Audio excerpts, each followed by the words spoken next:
Storytellers, it's that time of the semester, final project time. I wanted to create just a quick explainer video that really corresponds and hopefully complements the lengthy assignment handout I created for the competitive content audit that I'm asking that everybody do.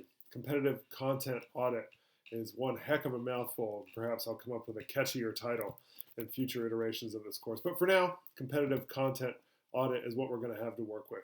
I just have a few tips overall about how to be successful on this.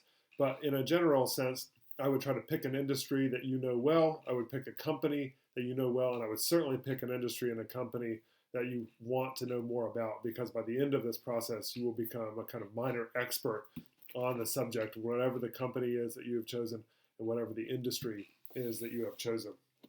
In a general sense, I would say the first strategy to be successful on this assignment is not to miss anything. I've created this lengthy handout where I've gone through several bullet points about content pillars, about SWOT, SWOT analyses. And for many of us, this will be the first time that you've ever done one of these things. So use these as opportunities for skill building. Feel free to reach out to me with questions.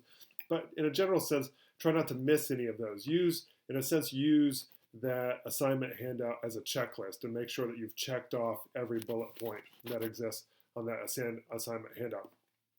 Second thing, number two strategy for being successful, is this is not a formal paper. Although there are full paragraphs that are helpful in the editorial section and the overview of this assignment, these are not full paragraphs in the sense that you have to turn in this fully realized paragraph by paragraph paper. In many cases, it's actually more efficient and better to read if you're creating bullet points. So I would say use liberal sections, headings, section subheadings, and bullet points where appropriate. For instance, in your SWOT, the SWOT analysis, you can have a bullet point and some explanations for strengths, a bullet point and some explanations for weaknesses, bullet point explanations for opportunities, bullet point and explanations for threats. In the content pillars section, the content pillars really just categories that a company can use to discuss to generate new ideas for its branding and promotional materials. You can also do those as section headings. You can also do those as categories if you'd like to,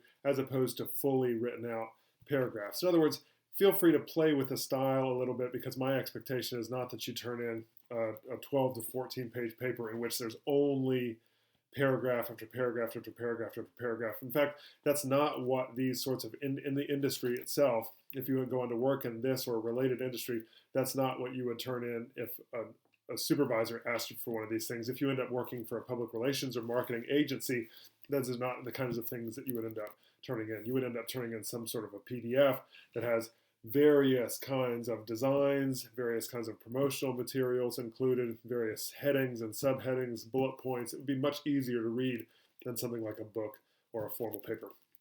Number three, sorry, I'm losing track of it. Number three, try to make this as manageable as you possibly can. It's a big assignment. It's worth 40% of your grade, 400 points out of 1,000 points.